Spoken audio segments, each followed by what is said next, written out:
Hey everyone, Marcin here. If you're building a photography business step by step, you're in the right place.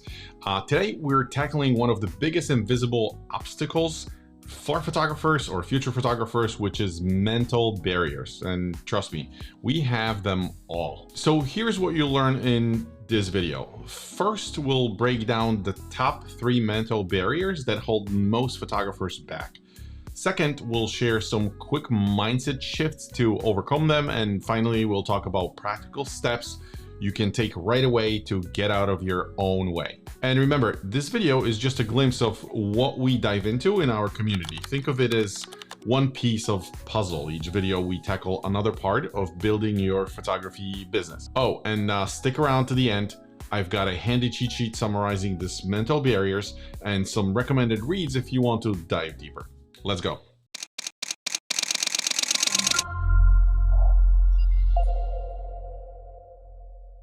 We're in business, guys. So today, like I said, mental stuff. Why do we talk about this?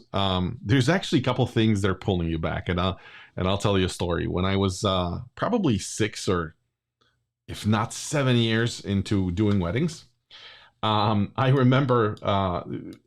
It has to do a lot with education, so I have to back it up a little bit. But we're sort of trained to believe that if we go and either got our training or education in one area, one thing, that automatically that excludes us from doing another thing. And for me personally, I remember people approaching me and constantly, saying, calling me a photographer, and for like I said, 6 or 7 years, I had a problem just sort of overcoming that because I just didn't think of myself as being a photographer. I had this other, schooling that I went through or training, or I was doing something different for my job. And I was just automatically kind of excluding this idea. So there's a lot going on before you even pick up a camera and start shooting. And this is exactly what I'm going to be covering here.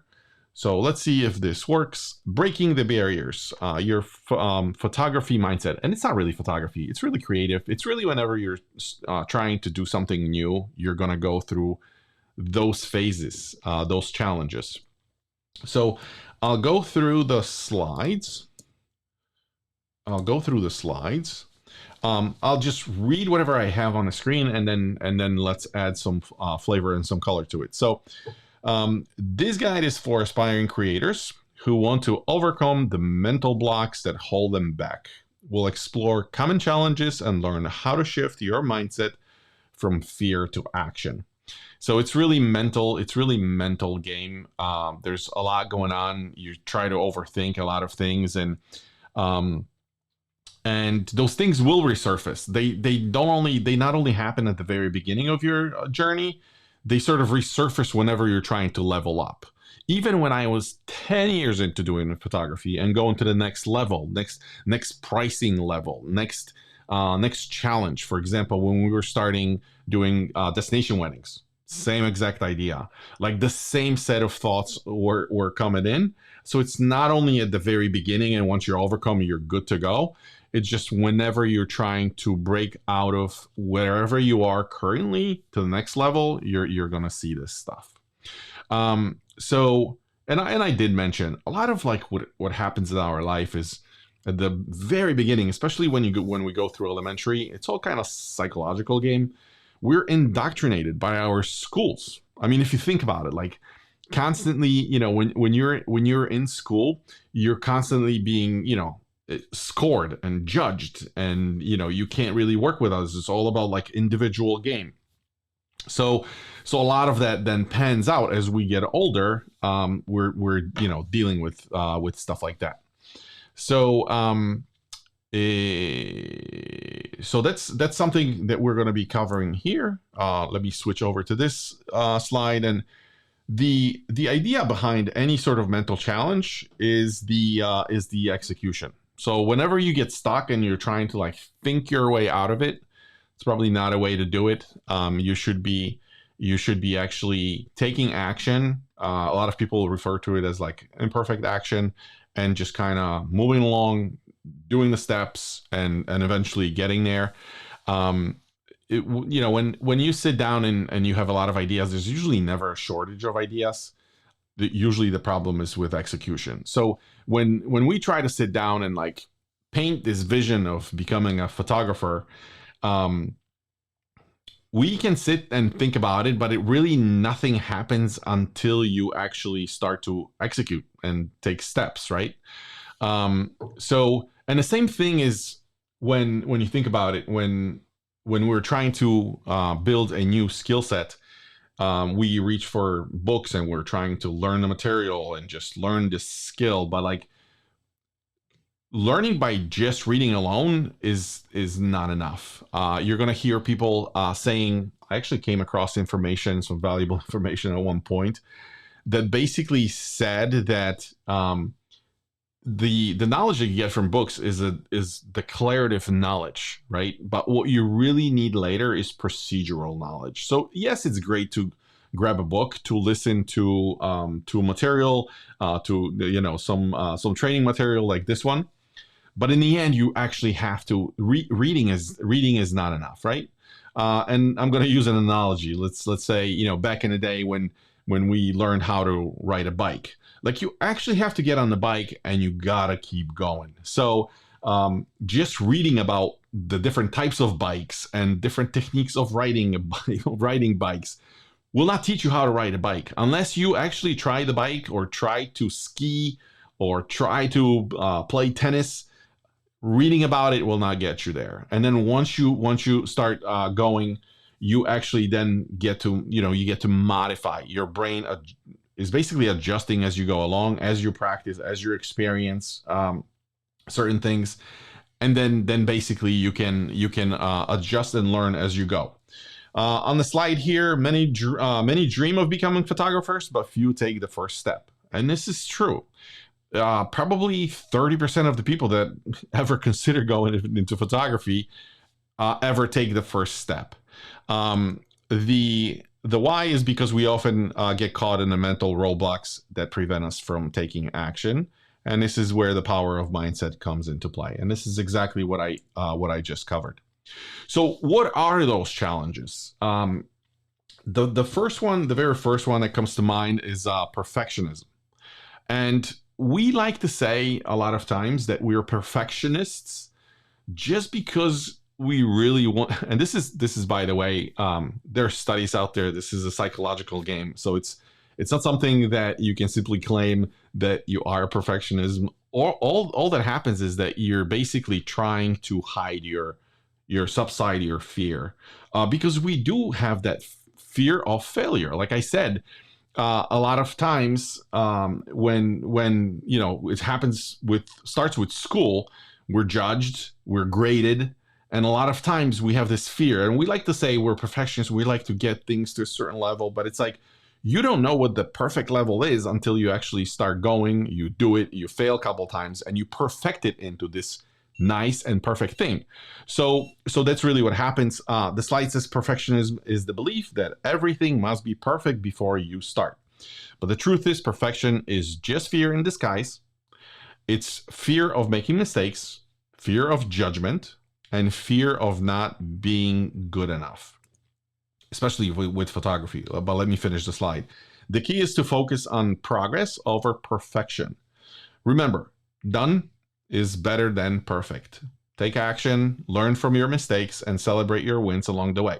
You'll never be perfect, and that is okay. So a couple things here. Done is better than perfect. I just had a conversation with another student, and we were talking about creating content, and she was really kind of like overthinking the whole idea of like, what is it that she needs to post, and in a nutshell, you just have to get going. Of course, there's a strategy for content. There's different pillars, different ways you can approach your clients. You can answer. You can basically go out there and answer all the questions they have gradually over time. But if you don't start, if you just sit there and trying to make it perfect from day one, it's just not going to happen. So, and the thing is, sometimes it takes us days and weeks before we actually go out and produce the first content piece. So I remember when I was working with my coach, he gave me sort of this permission, green light to just, he basically said, listen, you just got to go and do it. And he used that analogy of like, imagine you live in a little house and you're doing your photography game, and there is like a highway nearby and the cars are going by. And the only way you can get to those people, to those folks, to get those leads towards your way is to make a sign. And now you have an option. You can sit there and try to think about how perfect the sign should be, or you can just make the little sign and just get going. Because yes, the better sign is better in the end. The perfect sign is better than a shitty sign. But in reality, any sign is better than no sign. And it's really super important because sometimes we get caught in the cycle of like overthinking while our clients are out there trying to find a photographer and they simply don't know you exist. Even today, this morning, I was scrolling through my social media, and on the second, third scroll, I saw a company was running a deal locally for like cleaning, steaming driveways. Would I know about that deal if they didn't put an ad out there, if they didn't put content out there? There's no way. So just keep that in mind. Whenever you're trying to overthink that, you should definitely kind of step into it and just lean into it and produce any content. This could be an image. It could be just thoughts, your lifestyle. We actually have the whole plan on how we're approaching content for our clients. It could be anything from reels to questions to long form content, short form content. So there's plenty of options to choose from. This is a discussion for a separate training session, but that's really what we do. Next thing. So this one kind of it's a sister of perfectionism, and this is procrastination. The "I'll do it tomorrow" trap. Procrastination is the enemy of progress. It's the "I'll do it tomorrow" trap that keeps us stuck in a cycle of inaction. But procrastination often stems from the fear of failure or overwhelm. The solution is to break tasks into smaller, manageable steps, take massive action. It doesn't have to be perfect. Just start and you'll build the momentum and gain confidence. You guys can see similarities here. You have probably experienced this before with the procrastination. I typically hit that wall when the time comes to like, hey, let's do diet for a little bit. And the very next thought is like, hey, I'll start next Monday or next January or next whenever. And the problem is that your reward system, when you're planning on having this nice goal ahead of you, is that it actually feeds off of when you're giving yourself a permission to like, yes, I will do it, and you have this date in mind. Your reward system actually feeds off of that. Basically, it almost feels like you're doing it. It's almost like when you're, let's say, learning photography and you're reading a book, it almost feels like you're doing photography, but not really. You're just reading about it. You don't do photography until you actually pick up a camera and do something and take some photographs. But the same thing with like, when you're starting the diet and it's just this goal. Whenever we're trying to do something at work, I'll do it on Friday or I'll do it next week. And we have this again, this sort of simulation in our brain about how great this will be. But in the end, until we actually start, nothing really happens. This has to do a lot with like chemicals in our body, neurotransmitters, and our hormones. The main one here is dopamine, which is linked to our reward system. So you get the dopamine spikes whenever you're thinking about it and planning it out. But when the time comes to actually do something, it's much heavier. But that's really what happens there. And a lot of times when we're planning this, especially like a big goal, let's stick with photography, or let's stick with this diet example, is that it's almost overwhelming. It's really hard to imagine yourself like being 40 pounds lighter or being proficient with photography, knowing how to control lighting and doing everything with your camera. So you really have to slice it apart and kind of put it into little chunks, just little chunks that you can tackle every day. Because what's going to happen is if you have this huge goal in front of you, and let's say you decided and it's Monday morning and you're sitting down and you're going to do it without like a something small, something tangible that you can tackle and have a little win out of it, you're just going to sit there and compare yourself to like this big goal, which is like, well, this is so frustrating. It's all new and I'm still not a photographer. And that continues for about a week or two. And then this hype goes away, motivation goes away. And usually that's when people sort of break their cycles. So what you have to do is whenever I set a big goal for like photography or diet or anything really, I really tackle it in small steps. And I allocate a little bit of time toward that one step daily, usually Monday through Friday. And then I just do it. I actually, funny enough, I can share with you, I have a set of little, I don't know if you can see it, rubber blocks, right? Just because I'm a visual guy and I forget a lot of times, especially as I get older, I have those blocks as reminders. So every day, well, let's say if I'm committing to something for 1 hour or 2 hours or 3 hours, I basically just stack up the blocks. So I get in my room, I sit down, I have time allocated to do this work, and then I just look at my blocks and I get going. And sometimes, do I have bad days? Absolutely. But I kind of try to surround myself with like little productivity hacks. So blocks is one of them. I have this hourglass thing in my room as well. This is a 5-minute hourglass. And a lot of times it's just a matter of like getting going. Like the work needs to be done. Once you get going, this is a 5-minute thing. I set it up, I flip it, and I say to I tell myself like, I'll just go for 5 minutes. And if I don't feel like doing it, then I'll stop. But obviously 5 minutes into it, you're already engaged, you're already doing the work. So it's so much easier to then just say, you know what, I'll just complete the thing and then you get the time in. So that's really super important. Those were the hacks. Hey guys, we're gonna pause this just for 1 second. If you're enjoying this video and the content and want more exclusive content, join our Facebook community. Inside, you'll get access to live sessions where you can actually ask questions in real time. Just scan the QR code on the screen and follow the link. Can't wait to see you there. Back to the video. Next on the list is imposter syndrome. This is something that I mentioned at the very beginning.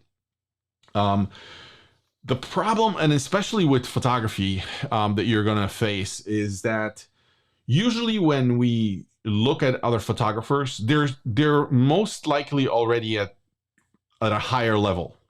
So you're at the very bottom level of the journey. You're starting, you're just getting your equipment, you're trying to figure out your style, you're trying to figure out communication with your clients, and it's just something.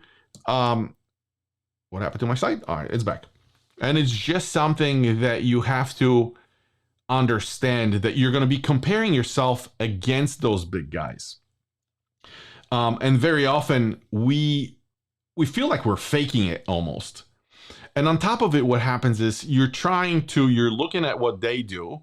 They're already ahead in the game and you're trying to replicate what they do. It's almost like trying to be rich and saying, okay, so since I want to be rich, on day one, I should be using my private jet to fly from place to place. That's not how it works. Like somebody's already ahead in the game and they get to leverage those things and use those things. You're not there yet, and it's totally fine because they also had to go through the same step in the process, right? So you have to understand that your website will not be perfect. Your gallery will not be perfect. But like you are where you are, and you just have to be completely honest with your clients about this. And if you're not pretending, it'll feel so much better. You just have to be transparent, a little bit vulnerable. I remember when I started, I was actually super open with my clients. I said, listen, I'm trying to build a portfolio. I'm doing first 2 weddings for free. and I would just like to do it. And chances are, like, I may mess something up, like a picture or some image. Are you okay with that? You're not gonna have to pay anything. I'll give you anything I have. And they were super open to the idea. So it's like, if somebody's not willing to do that for you or with you, they will not commit. But other people, they seem to have no problem with it. Let's see what the slide says. So imposter syndrome is the feeling that you're not good enough to be called a photographer. It's that nagging voice that tells you you're fraud, that you're going to be exposed as fake. Doesn't it feel like that, though, when you're posting like on your Facebook profile or something? You always feel like judged. You're trying to sneak in your post in the middle of the night, kind of go undetected. So I'm giving you permission and an okay to totally do it. Quite frankly, what you're going to notice is when you do it, you a lot of times you get praise. You get people asking you like, "Oh, really? You're doing it? Like, oh, that's great. Well, I was looking for a photographer, somebody to help me." And you actually get the positive feedback. So I would like to encourage you to do that. The truth, everyone feels this way, even seasoned professionals. I mentioned that, like, no matter where I was in my journey, I still had the butterflies and was nervous before almost every event. So shift your focus from am I good enough to how can I help? Exactly. Just be transparent. Tell them where you are, and everybody will be okay with that. When you focus on serving others, you'll find your confidence grows. So I think we're good on this one. And let me see if I have anything here in my notes. No, I think we're good on this one. So we can move on to shiny object syndrome. I love this one, man, because I was stuck here for a very long time. Shiny object syndrome, the distractor. So what happens here? Shiny object syndrome is the tendency to constantly chase the latest gear, courses, photography styles without mastering any one thing. It keeps you busy, but not necessarily productive. The solution: choose one thing to focus on for 30 days. Master one skill, one technique, one piece of equipment before moving on. Mastery beats distraction. Boy, especially when it comes to photography and stuff that you have to do around photography, your clients, your website, your portfolios, your products, maybe you're considering albums, maybe you're considering selling photos. There's so much stuff. But if you think about it, if you really reduce it down to like, how do I get paid when I start doing photography? It's super basic. It's the camera with a single lens at the beginning, and somebody willing to pay you money.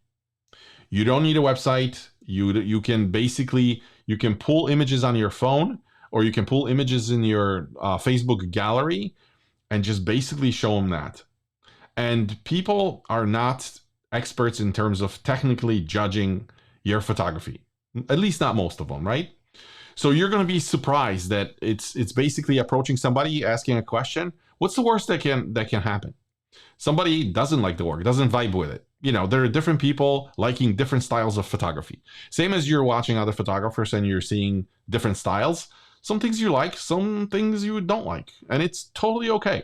That's, by the way, how you find your clients. I know I was working, this was back in Connecticut. I was working with other photographers, at least side by side. And a lot of them were talking about like competition. There is really no competition. And it's because, like, when I did it for 17 years, I would talk to clients. I would get their feedback. I would ask them why they picked me over somebody else. And it's really about identity.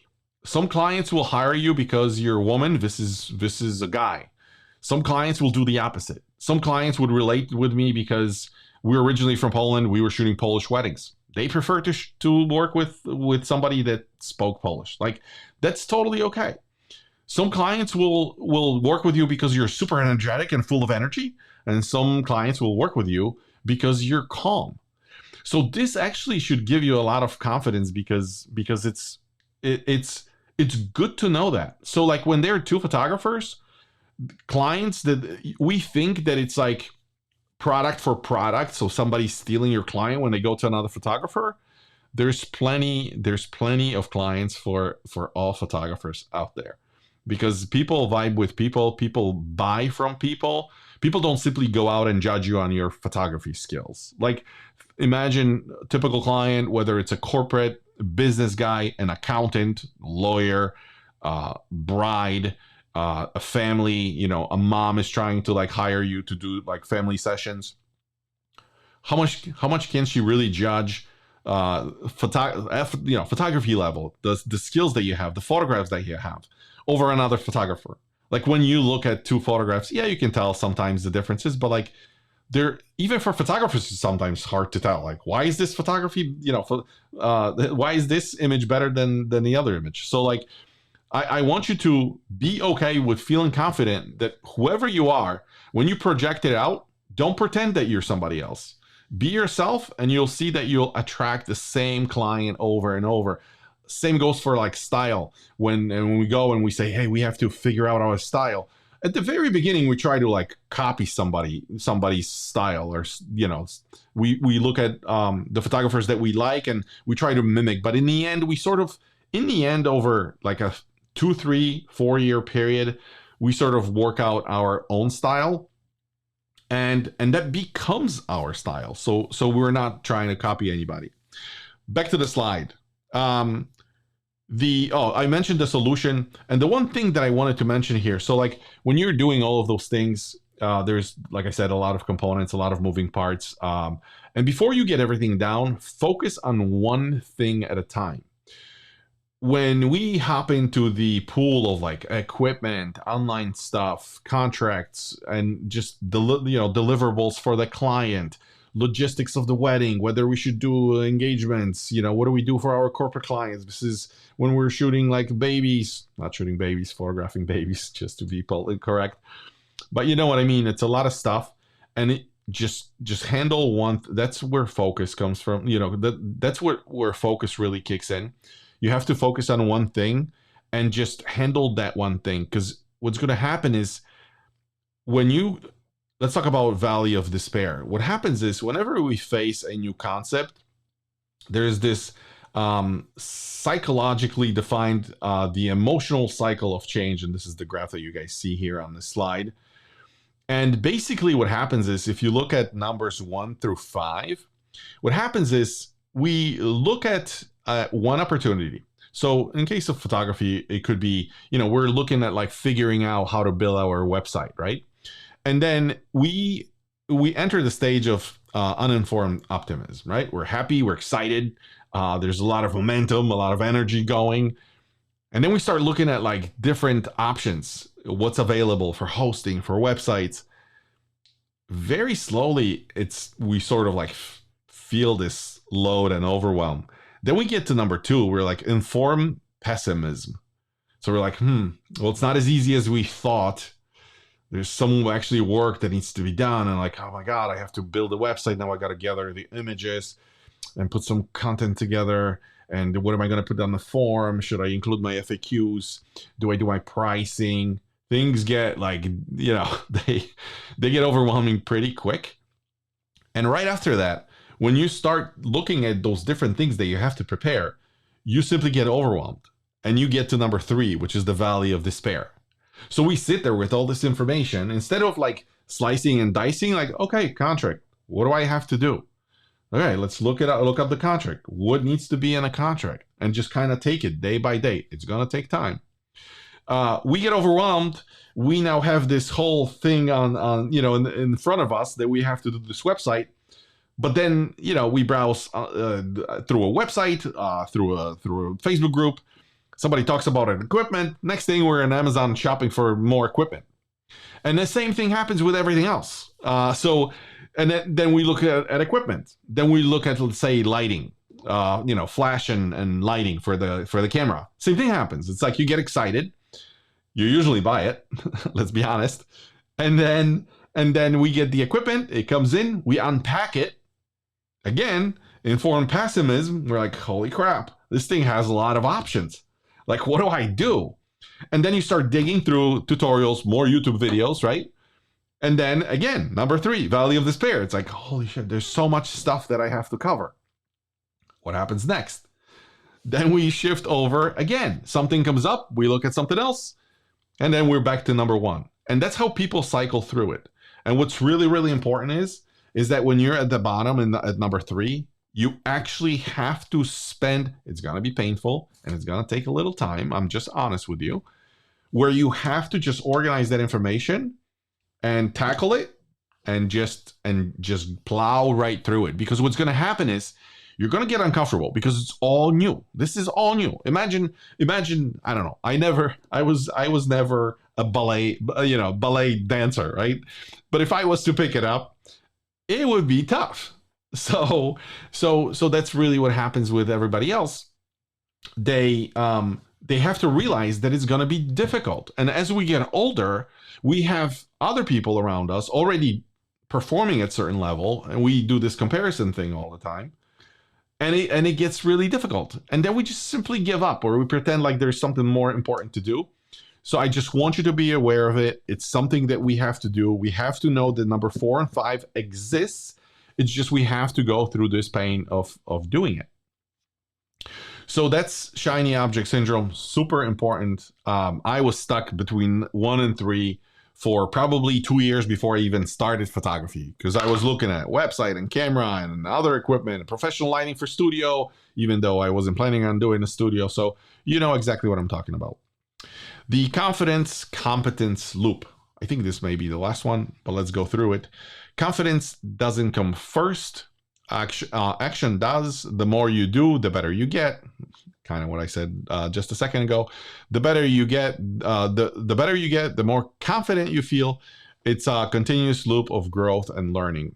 So exactly what I just said. It's when we're kids, when we're babies. Let's go back in time. Things like if you think about it, things like walking, eating, speaking. It's all new, right? But when we're new, it's a necessity. Like it must happen. And is there like a toddler or a baby that just starts speaking fluently day one? No. And we all went through it. Like we all went through walking. Guess what happens when you start to walk? You fall down, you get up, you try again. And you do it until you walk. And the same thing happens later. It's just when we're older, it's so much difficult to overcome this barrier. And the same thing happens. It's like translated into photography. Working with the camera, working with lighting, posting content online, running your leads or running your Facebook ads. It sucks at the beginning. It sucks. Like you're new to it. You're not really sure what you're doing. And we just have to kind of go through again those numbers. So the slide says, don't wait to feel confident to take action. Start by taking a single step and watch as your confidence builds with each experience. Guys, I want to challenge you. And I'll say this. Let's say a lot of people struggle with content on social media. Just start. Just post a picture. And then the next day, just post a thought. Like if let's say you're into event, wedding business, and you want to post something. If you don't know what to come up with, curate your content. Curate means take content from somewhere else and just provide value to your clients, to your potential clients, right? So it may be like a blog that you can look up, like a blog article that you look up, something that bride would take advantage of. And just provide the link on your social media to that article and say, hey, I really find this helpful. That's going to solve a lot of problems for a lot of brides. The message that it sends, oh my God, this person is available. She's there. She cares about what we care about. Because in the end, it's not about what you want the client to do. It's what your client wants, right? So, and they care about what they're in this mode of planning their wedding and this mood, a lot of emotions in there, right? When they see stuff like this, it's nothing that you have written, but it's it just puts you out there on the map. So that's really, really important. Confidence in the end translates into, confidence comes from competence. So it's just another thing that we have to remember. And I guess in sort of conclusion, mindset shift, photography as a journey, not a destination. Don't think of it as that you will ever be perfect at, doing this photography business, because you improve over time. Like I saw my work and you're going to see your work evolve. And just don't overwhelm yourself. Take it easy. Figure out, allocate the time to do little tasks every day, and I guarantee you're going to be there. A lot of times when I talk to students, what they struggle with is that when you have an outsider looking at the photographer, they almost see the photographer working for just an X amount of time. So for me, let's say if it was an event or a wedding, it would be not unheard of for me to like work 10 hours, sometimes 11, sometimes 8. But we really see only that window of time as work. Or for somebody, it's that window of work. They don't see the other stuff that you guys have to do. And I don't mean editing. I mean all the other little things that we have to do. Manage the office, answer emails, do content pieces, work with other vendors. The list goes on. But it's a journey. Things get better, and you just have to push. Growth isn't linear. You'll have bad shoots. You'll have mistakes, and there will be days when you feel off. But that's all part of the process, like walking or eating or perfecting you riding the bike. Embrace the journey, learn from your setbacks, celebrate your successes, and never stop exploring.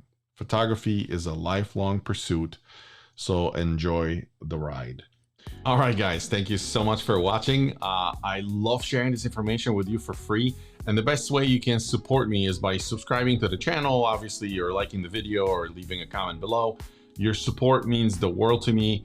And if you have enjoyed the content, make sure to check out the next video suggested on the screen.